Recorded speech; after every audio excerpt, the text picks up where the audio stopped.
ថ្មិចបើក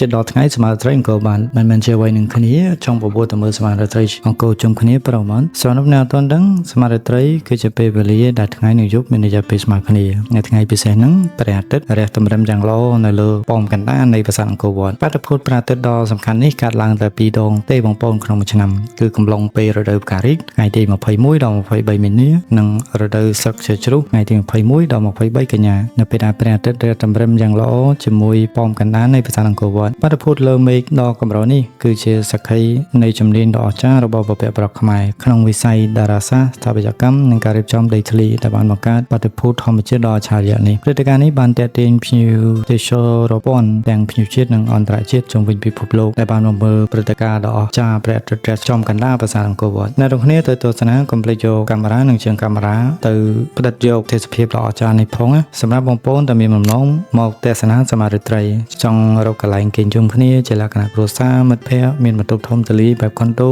ក្នុងយូនីតមានទីធ្លាស្រាលល្អមានចង្ក្រាននិងតុអាហារជាលក្ខណៈឯកជនអីចឹងបងប្អូនអាចរើសថ្ងៃផាក់បានសម្រាប់ការកក់ពីឥឡូវនឹងទទួលបានតម្លៃពិសេសហើយសម្រាប់ការកក់បងប្អូនអាចតាក់ទងតាមរយៈលេខទូរស័ព្ទនេះក៏បានឬក៏តាមរយៈ Facebook Page ក៏បានអរគុណជួបគ្នានៅសមារាត្រីអង្គរ